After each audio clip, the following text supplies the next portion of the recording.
Hi there, I'm Heidi, and I am going to show you 3 ways that you can stretch your hamstrings and your hip flexors using a roller. Are you ready? Let's do this.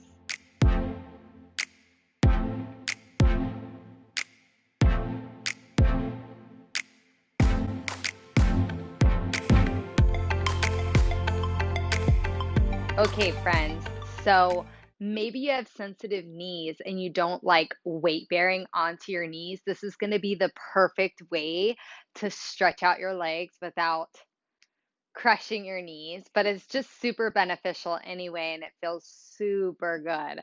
So, what we're gonna do is we're gonna come on to our knees on the roller. Toes are going to be tucked under.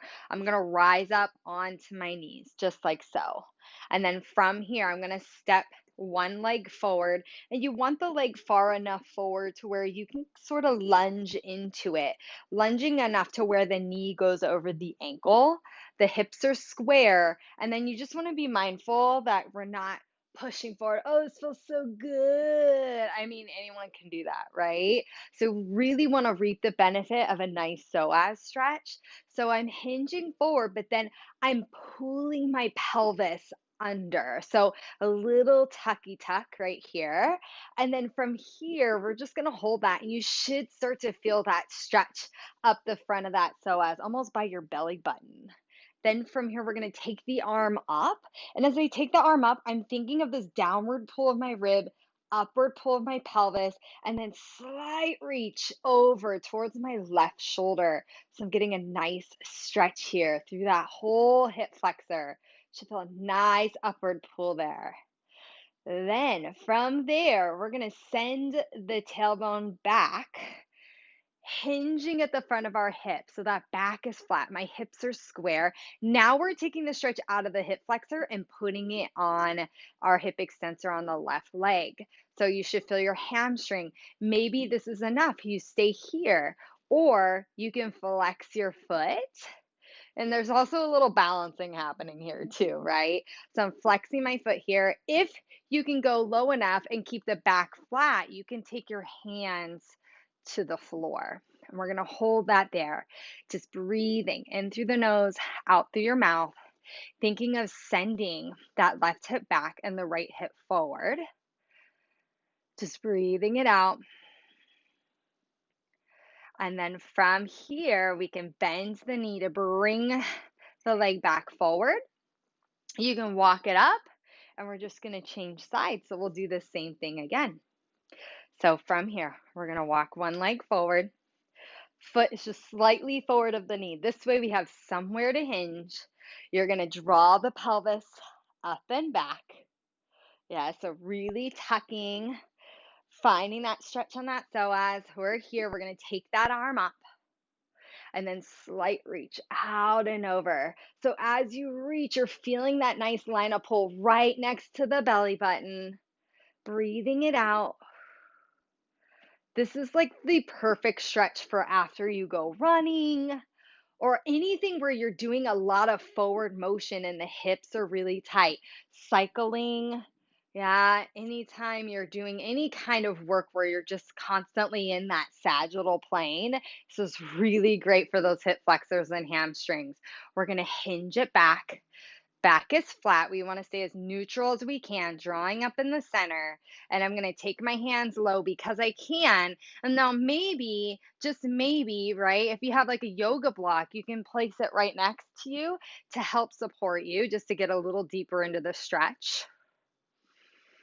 And then from there, we'll hinge back forward, walk it back up. And now I'm going to show you one more psoas stretch. Okay, now we're going to come down onto our mat. You're going to lay on your back. And then from here, we're going to raise the hips up, slide that roller underneath the hips. So you want it high enough to where you're supporting your pelvis and the meaty part of your glutes is just over the edge, but you don't want it so high that it forces your back into an arch, right? So we're going to draw that pelvis under. From here, both feet are flat. We're going to draw one knee up into the chest. And then from there, I'm going to slide my foot down the mat, reaching that leg. Now, for me, I am like so tight in my hip flexors. So I'm thinking of really reaching my foot down to the end of the mat. And as I'm reaching, it's the same concept. I'm tucking my pelvis, drawing that pelvis up towards my rib cage, and then maybe just letting that foot drop, letting the knee bend, and just getting a nice stretch here. Just breathing in through the nose again, out through the mouth. There's my cat. We have a stray cat that comes daily, and I just fed him. So now my cat's curious. So from here, we're going to drag that bottom foot back where it started. We're going to bring the top leg back down. We just want to be mindful of how we're changing positions.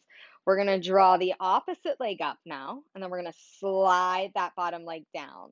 So again, same concept. We want to draw the pelvis up towards the rib cage so we're getting that opposition in the stretch, reaching that foot to the end of your mat. And maybe if you have a friend or a spouse or someone that could help you, they can create a greater stretch by pressing down on the top of your thigh and pulling up on the top of the knee. And it'll just get you a nice big stretch. But whatever you do, keep thinking of pulling up so you're not forcing your back into this extended position. So we're getting a nice hip flexor stretch there. And then from there, we'll just draw both knees in. Nothing fancy here. I just lift my hips, push the roller out, and there we go. And there you have it, a few good stretches for you. If you like those stretches and you like this video, please comment below and also like it and subscribe. Share the love, and I will see you next time.